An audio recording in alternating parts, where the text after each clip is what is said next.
Incurable y mortal. La ELA es una enfermedad neurodegenerativa que afecta a unas 3.000 personas en España y anualmente se diagnostican unos 900 nuevos casos, según estimaciones de la Sociedad Española de Neurología. Más de 850 científicos, médicos, académicos y profesionales de todo el mundo en el campo de la ELA se reunieron recientemente en Barcelona en el Congreso Científico Internacional de Esclerosis Lateral Amiotrófica. La principal lucha de los afectados a día de hoy es la aprobación y puesta en marcha de la Ley de ELA, una norma que garantizará a los pacientes el derecho a una vida digna. Hoy en Plaza al Día, ELA, una ley urgente y bloqueada.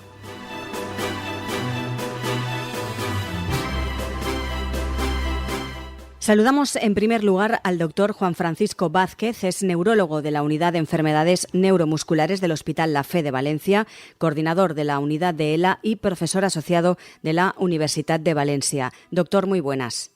Hola, buenas. Lo primero de todo, para aquellos oyentes que no lo sepan todavía, ¿en qué consiste la ELA? ¿Cómo se manifiesta y sobre todo qué consecuencias tiene en los pacientes que lo padecen? Bueno, la ELA es una enfermedad neurodegenerativa. Es la tercera enfermedad neurodegenerativa más frecuente después del Alzheimer y el Parkinson. La diferencia respecto a estas enfermedades es que en la ELA las neuronas que degeneran son las neuronas que controlan el movimiento muscular, la contracción de los músculos.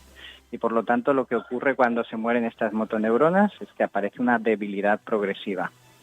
Esa debilidad puede aparecer en partes muy diversas del cuerpo y, por lo tanto, los síntomas varían mucho de unos pacientes a otros. Puede empezar como debilidad en las piernas, en los brazos o como dificultad para hablar o tragar. Por lo general, doctor, si bien se han detectado algunos casos en edades más tempranas, suele afectar más a adultos de 40 a 70 años, estableciéndose la edad promedio al diagnóstico en torno a los 55-56 años. ¿Por qué? Bueno, en realidad en nuestro medio, en población europea, la edad de inicio promedio es más tardía, está más en torno a los 70 años, 65-70. En países con una esperanza de vida menor sí que parece ser que la edad de inicio es más temprana.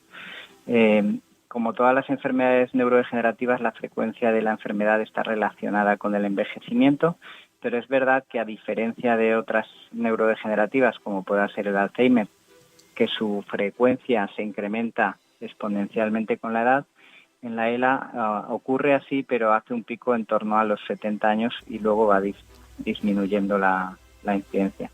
Pero es cierto que, igual que decíamos con los síntomas de inicio, la edad de presentación es muy variable. Puede iniciarse incluso en la primera o segunda década de la vida en algunas personas o aparecer a partir de los 90 años, aunque es raro.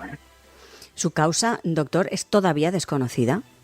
La causa es en gran medida desconocida, sí. Aunque podemos identificar ya causa genética en torno a un 15-20% de los pacientes, dependiendo de la población de la que estemos hablando. En el 85% de los casos seguimos sin conocer cuál es la causa. Incluso en aquellos pacientes en los que somos capaces de identificar una causa genética, no tenemos claro qué otros factores determinan el que la enfermedad empiece a una edad determinada o más tarde, o incluso el que no se desarrolle nunca, porque hay pacientes que portan estas mismas mutaciones, hay personas portadoras de las mutaciones que causan ELA que nunca van a desarrollar la enfermedad. Y seguimos sin entender exactamente por qué unas personas sí y otras no. Uh-huh. Y desgraciadamente es una enfermedad con una esperanza de vida muy baja, ¿no? Es una enfermedad muy heterogénea en cuanto a lo que se refiere al pronóstico y la supervivencia. Es cierto que si hablamos en términos medios, en términos de mediana de supervivencia, pues sí, estamos hablando de una supervivencia mediana de unos 2 años desde el diagnóstico, unos 3 años de supervivencia en total. Pero, como le digo, pues esto varía mucho de unas personas a otras. Tenemos aproximadamente un 20% de los pacientes que viven más de 5 años, un 10% que viven más de 10 años. Y también depende en gran medida pues de las decisiones que tome el paciente sobre su supervivencia. Es decir, afortunadamente, aunque no disponemos de tratamientos que permitan digamos, retrasar o curar la enfermedad de una forma significativa, sí que podemos prolongar la vida de los pacientes pues mediante ventilación, con o sin traqueostomía o colocando una sonda de alimentación, etcétera. Es decir, se puede prolongar la vida de los pacientes, pero no evitamos que la enfermedad progrese, por lo cual pues no todo el mundo quiere recibir esas ayudas para vivir. Y otra cuestión importante es que no todo el mundo se puede permitir vivir en una situación tan avanzada de enfermedad, porque obviamente requiere unos cuidados muy considerables. ¿Podemos decir que a día de hoy se puede valorar o se puede decir que estamos en un momento optimista respecto a la ELA? ¿Hay esperanzas en cuanto al tratamiento? ¿En qué situación estamos? A ver, yo creo que sí. También es cierto que aquellos médicos o investigadores que nos dedicamos a la ELA y los propios pacientes somos optimistas. Siempre lo hemos sido y si no, no nos dedicaríamos a lo que nos dedicamos, ¿no? Somos optimistas porque creemos que vamos a poder aportar cada vez mejor calidad de vida a los pacientes, cada vez más supervivencia y porque confiamos, bueno, pues en la ciencia, en la investigación y en los avances que ya vemos que se están produciendo. Es cierto que estos nuevos tratamientos quizá no son tan eficaces como nos gustaría. Es cierto que algunos de ellos que sí que parecen más eficaces solo son aplicables a una proporción pequeña de pacientes, pero bueno, pues es como granito a granito de arena se va haciendo la playa, ¿no? En esas estamos. Se habla mucho, doctor, de abordar la ELA desde la planificación de la atención compartida, pero ¿qué es exactamente este tipo de planificación?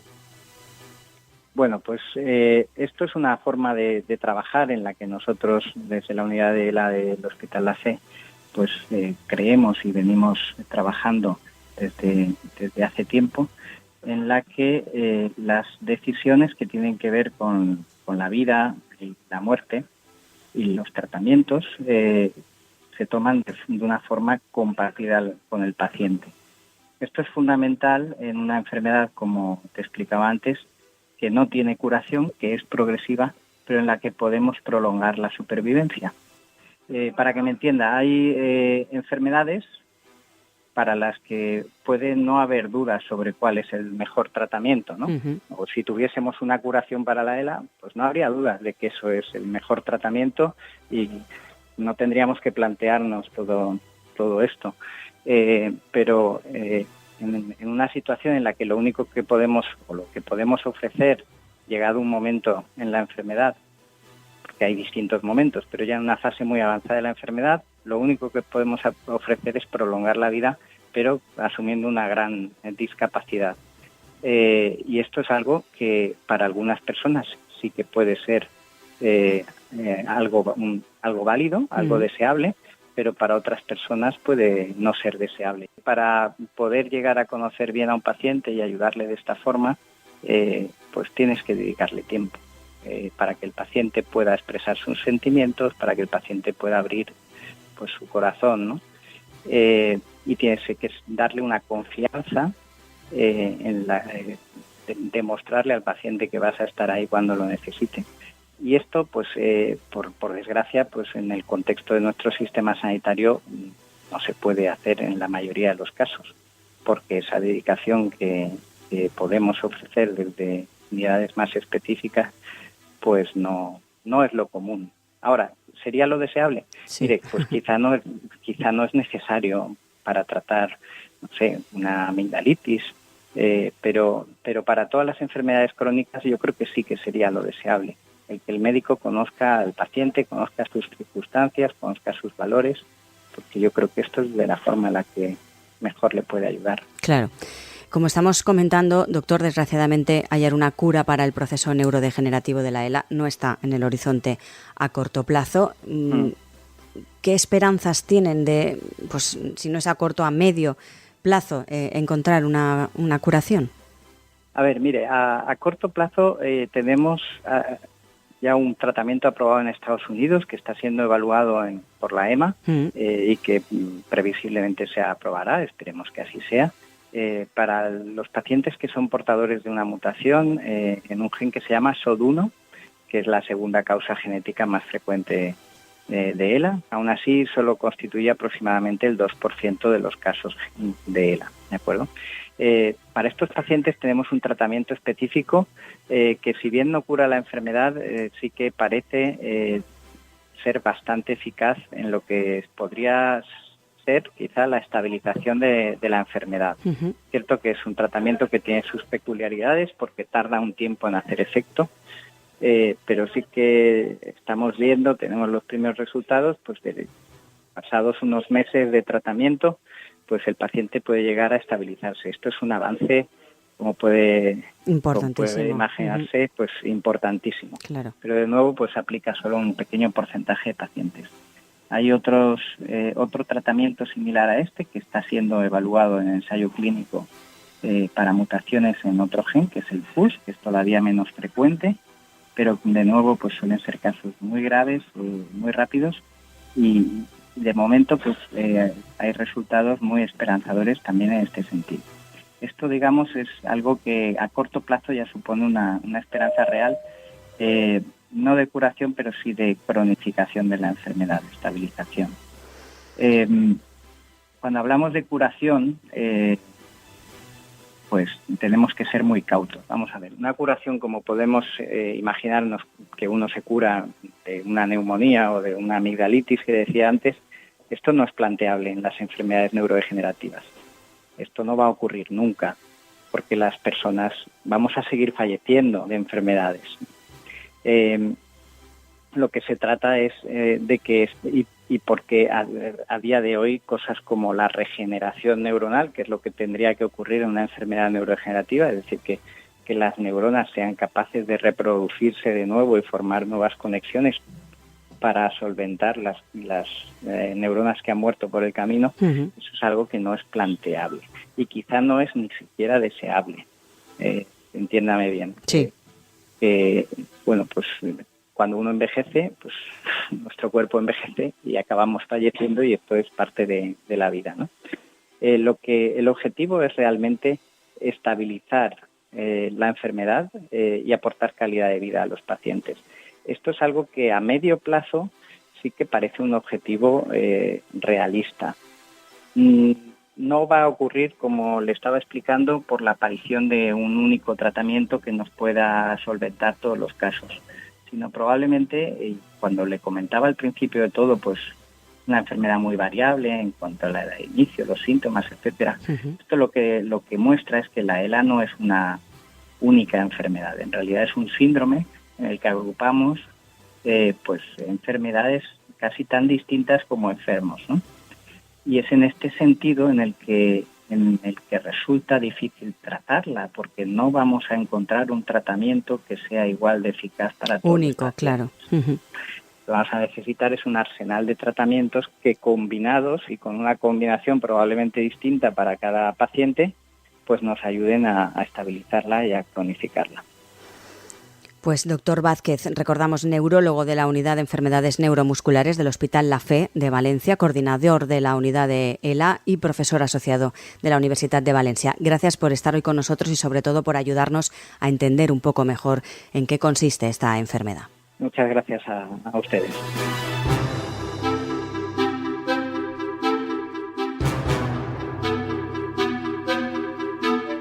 La Asociación Española de Esclerosis Lateral Amiotrófica lleva muchos años luchando por los enfermos. ADELA Comunitat Valenciana lleva 33 años apoyando a los enfermos y facilitando los servicios que no les presta la sanidad pública. Sigue animando a impulsar la nueva ley de la ELA que se aprobó por unanimidad en el Congreso el pasado 8 de marzo de 2022. 16 meses después, esta propuesta sigue en el cajón y ha quedado aplazada con el final adelantado, sobre todo de la legislatura y esas elecciones del 23J. Para hablar de todo ello, saludamos a José Jiménez Aroca, es el presidente de ADELA Comunitat Valenciana. Pepe, muy buenas. Hola, muy buenas, Lucía. ¿Qué significaría esa nueva ley de la ELA para todos aquellos que sufren esclerosis lateral amiotrófica? Bueno, pues esa ley lo que supone principalmente es la oportunidad de poder luchar con medios suficientes contra esta enfermedad. El poder disponer de los recursos necesarios para que las personas que padecemos la enfermedad, que estamos diagnosticados, y nuestras familias, pues podamos disponer de los recursos para poder ser cuidados y para luchar con la enfermedad mientras queramos llevarla adelante. La nueva ley, como decía al inicio, se aprobó por unanimidad en el Congreso, pues hace ya un tiempo, el 8 de marzo de 2022, y a día de hoy sigue todavía sin aprobarse. ¿Por qué cree que se está ralentizando tanto y atrasando esa aprobación? Yo creo que principalmente ha sido una cuestión de querer primero, o de no querer, mejor dicho, y por decisiones de carácter político, o sea, no por otra cosa, sinceramente. La necesidad de esta ley y de estos cuidados es más que evidente, es palpable en que el proyecto de ley fue aprobado por todos los partidos y, bueno, pues lo que ha realmente ralentizado y ha hecho que no se pueda llevar a cabo en esta legislatura, en nuestra opinión, es principalmente unos motivos políticos y unos motivos de no apoyar de una manera decisiva el que se saque adelante esta ley. Lo decía también al inicio, el final adelantado de la legislatura, el adelanto electoral ha sido un revés para ustedes a la hora de que por fin vea la luz esa ley. ¿Qué esperan a partir del 23J? Bueno, pues esperamos que cambie ese interés por parte de los políticos y que realmente cambie la realidad y se apoye desde un inicio el que se lleve a cabo esta ley. Por parte ahora mismo del candidato del Partido Popular, pues se ha hecho patente el que se quiere llevar adelante y por el resto de partidos también tenemos la constancia de que se quiere llevar adelante y para nosotros es sinceramente nuestra mayor ilusión porque es necesario, insisto, es la clave para que las personas con ELA podamos continuar. Esta enfermedad es una enfermedad muy cruel, es una enfermedad con un coste tremendamente elevado en el momento de nuestra máxima dependencia y a través de CONELA, el consorcio de entidades de ELA que hemos creado de todas las asociaciones, los datos que tenemos es que solo un 4% de las personas que padecen ELA pueden costear los gastos de esta enfermedad. Entonces, pues es duro el que en el siglo XXI el 96% de las personas que sufren una enfermedad como la ELA tengan que morir porque no disponen de los recursos y porque el Estado no se los facilita. Decía también al inicio que su asociación, Adela Comunitat Valenciana, lleva 33 años apoyando a los enfermos y facilitando los servicios que no les presta la sanidad pública. ¿Cuáles son esos servicios públicos que ustedes reivindican? Bueno, el primero de todo que reivindicamos y que es la columna vertebral de la ley ELA son los cuidados. Las personas con ELA tenemos una dependencia del 100%.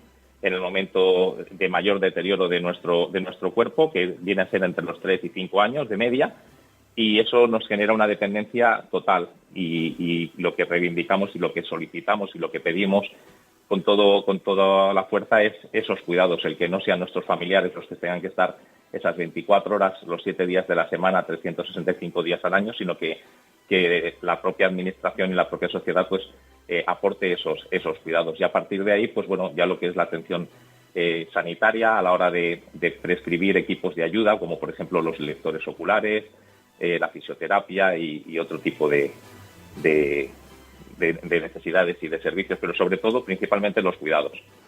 Y hablamos de esos cuidados, de esas ayudas en sentido asistencial, pero también es muy importante esa ayuda económica. Por una parte, las personas con ELA cada vez necesitan más productos de apoyo, más técnicas, programas asistenciales y todo esto a día de hoy se lo tienen que costear ustedes mismos. Y por otra, el cuidado del enfermo también recae en las familias y no siempre se puede soportar esa pesada carga, tanto económica como para a veces conciliar, ¿no?, con el resto de la familia. Claro, a veces no, infinitas veces no se puede conciliar, ¿no? El 80% de las personas que fallecen por ELA en España lo hacen por insuficiencia respiratoria. Esa insuficiencia respiratoria, en la gran mayoría de esos casos, es una insuficiencia voluntaria. Esto es, nosotros decidimos al final, llegado el momento de máximo deterioro, no podemos soportar el coste que tiene esta enfermedad, no queremos hacer soportar a nuestra familia el coste de esta enfermedad, tanto a nivel económico como a nivel social, y decidimos dejar de luchar contra la enfermedad porque no tenemos esos cuidados y son muy costosos, ¿no? Y bueno, pues en España todos los años se diagnostican 1.000 personas de ELA, 3 diarias, fallecemos 3 personas diariamente, 1.000 personas al año, y entonces ese 80% son 800 personas que todos los años fallecen en España por no tener esos cuidados básicos, que es lo que estamos reclamando, lo que necesitamos, y que, bueno, cuando nos llamamos progresistas en el siglo XXI, para mí llamarse progresista en el siglo XXI es facilitar la posibilidad de que una persona que tiene una enfermedad que no ha buscado, que hoy por hoy no se conoce cuál es su cura, ni se conoce cuál es su inicio realmente, muchas informaciones de la enfermedad, pueda seguir luchando con ella porque no es cuidada, ¿no? Entonces, bueno, pues yo creo que es muy, muy necesario. Decíamos al inicio que es el presidente de ADELA, Comunitat Valenciana, pero como nos está narrando, usted también es paciente de ELA. En su caso, ¿cómo se encuentra lo primero?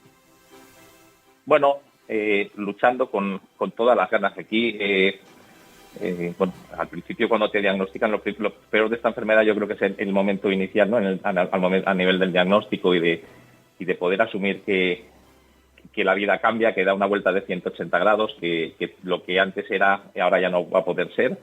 Pero una vez aceptas la enfermedad, pues bueno, lo que quieres es, y en mi caso sobre todo, pues luchar contra ella, y si, como es también en mi caso, pues puedo ayudar a que el resto de personas que la sufrimos a nivel de diagnóstico y a nivel de familiar por cuidadores, pues podamos tener las mejores condiciones posibles, pues con todo el ánimo y con toda la fuerza, ¿no? En mi caso, además, es un caso un tanto atípico. Como os decía, la enfermedad pues tiene una vida media de deterioro, a nivel de deterioro, de 3 a 5 años. Yo llevo 10 años desde que inicié mis primeros síntomas de la enfermedad. Soy una persona con ELA que tiene mucha suerte, mucha suerte, y bueno, pues luchando con la enfermedad en el día a día y pensando que los tiempos no existen, o sea, esos 3 o 5 años o los que sean, pues serán cuando sean, ¿no? El momento y la enfermedad llevará su evolución, la que ella quiera, y mientras tanto, pues aprovechar los momentos al máximo, y si puede ser en este sentido, pues mucho mejor. Queríamos saludar también e invitar a este podcast a un ejemplo de lucha y entereza por los 4 costados, el que fuera guardameta entre otros equipos de Osasuna, Barcelona o Sevilla y posteriormente entrenador del Real Club Celta y de Girona. Es probablemente también la cara más visible en España de la esclerosis lateral amiotrófica, de la ELA. La tercera enfermedad, como hemos dicho al inicio, neurodegenerativa más común en nuestro país, por detrás del Alzheimer y del Parkinson. Me refiero, y saludamos a Juan Carlos Unzúe. Señor Unzúe, muy buenas. Hola, Lucía.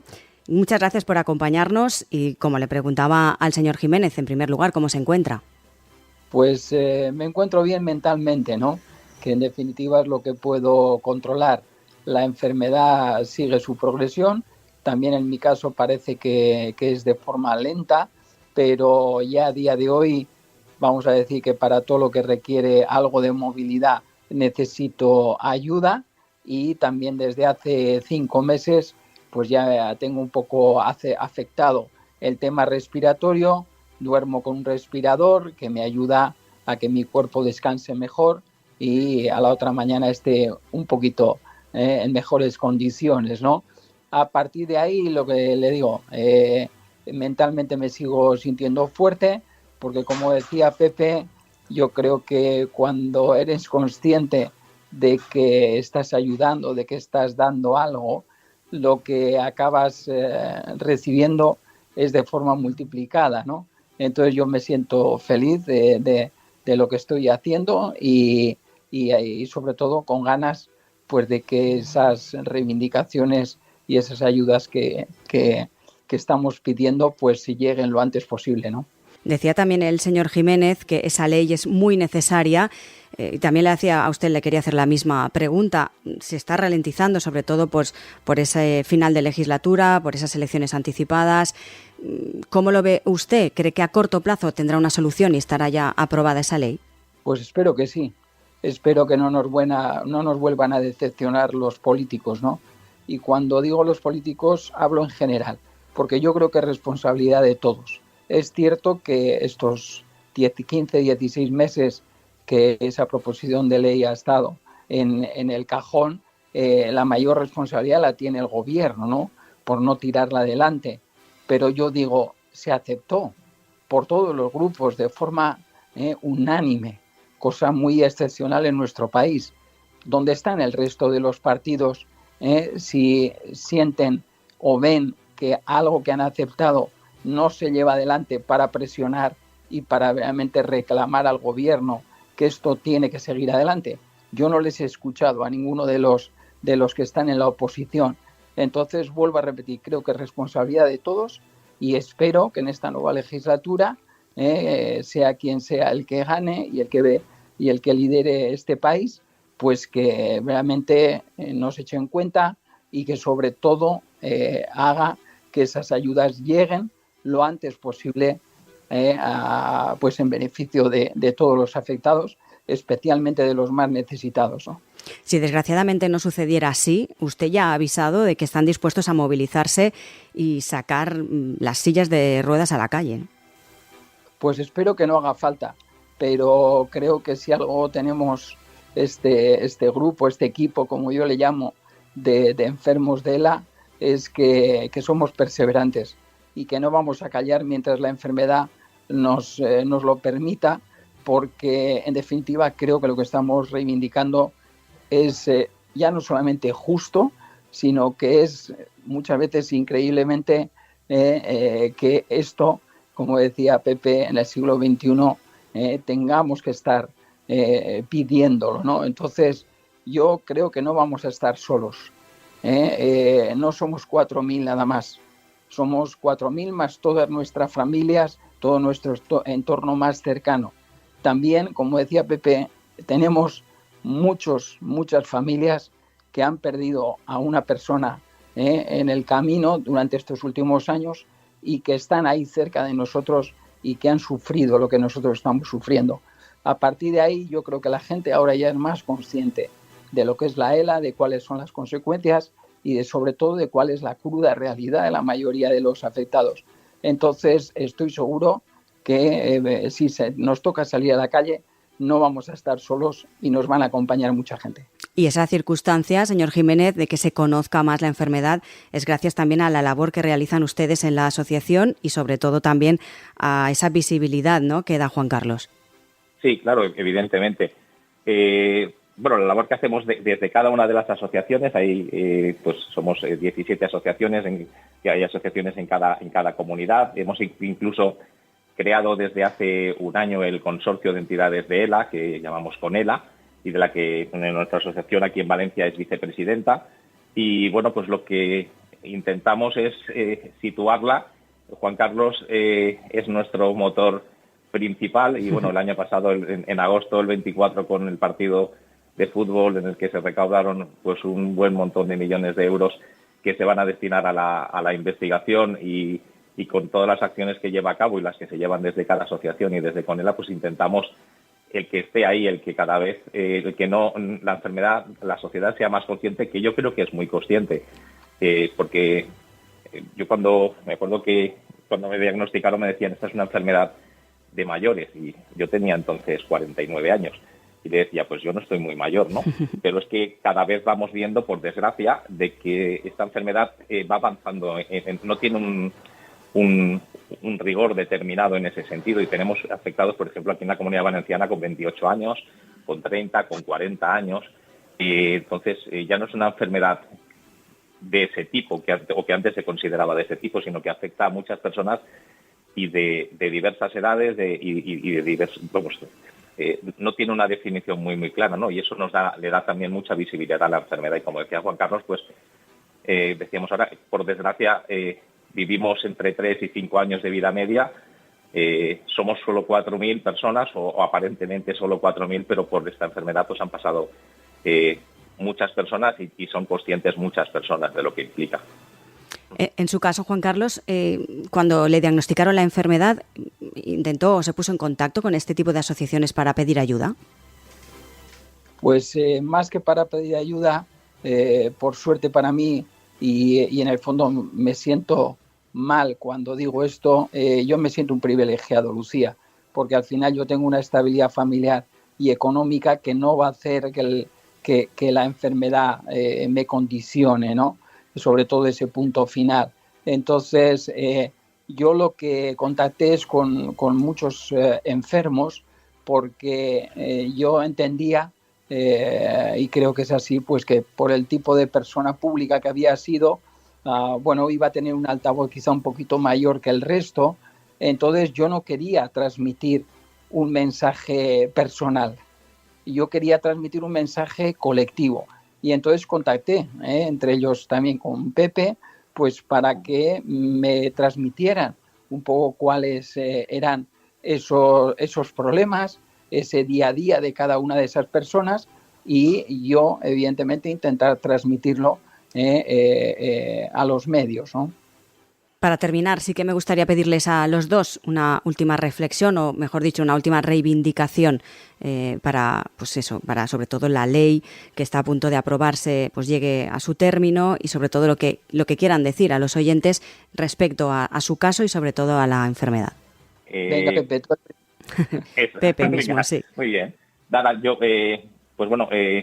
yo insistir y dejar claro, esto lo digo muchas veces, ¿no?, cuando hablo de la enfermedad, que la ELA es otra forma de vivir, ¿vale? Esto es una enfermedad. Nadie dijo que nuestro camino vaya a ser fácil, ¿no? Y la ELA es una enfermedad como puede ser otra cualquiera, o debería ser así, ¿no? Y las personas que padecemos esta enfermedad y que sufrimos esta enfermedad, en el caso de nuestros familiares también, si tenemos y deseamos llevar la vida adelante con esta enfermedad, pues debemos de poder contar y de disponer de todos los recursos necesarios para luchar contra ella, ¿no?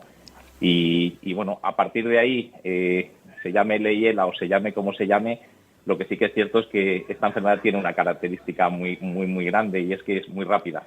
Es muy, muy rápida. 3 o 5 años hablamos de plazos medios, pero aquí hemos tenido en la Comunidad Valenciana en los últimos 2 años personas con menos de un año, ¿no?, de evolución de la enfermedad. Entonces, todas estas cosas de lo vemos, ahora se deja, volvemos a empezar, para nosotros eso es casi infinito. O sea, que necesitamos, además, que estas cosas se resuelvan, y esperamos, confiamos en que se resuelvan con la mayor celeridad posible, porque el tiempo siempre cuenta, pero aquí cuenta mucho más. Señor Unzué. Pues yo les diría a los políticos que ya está bien de buenas palabras, que lo que necesitamos son hechos, que lo que necesitamos es que se activen esas ayudas, como he dicho, lo antes posible, para que nadie más necesite o decida morir porque siente que está siendo una carga económica para su familia. Creo que si permitimos que esto siga ocurriendo, tenemos un problema como sociedad, porque estamos poniendo en duda el primer derecho de las personas, que es el derecho a la vida, el derecho a una vida digna, que es lo que nosotros estamos reivindicando. José Jiménez, presidente de ADELA Comunitat Valenciana, y Juan Carlos Unzué, muchísimas gracias a los dos por acompañarnos, por dar visibilidad a esta enfermedad, y sobre todo les agradecemos muchísimo que expliquen a todos los oyentes en qué consiste, cómo se encuentran, y, como digo, dar esa visibilidad para que la sociedad se entere y sobre todo entienda sus reivindicaciones. Insisto, gracias a los dos. Gracias, Lucía, por darnos este espacio y este tiempo para poder explicar seguramente que a mucha gente lo que es esta enfermedad, la ELA. Muchas gracias.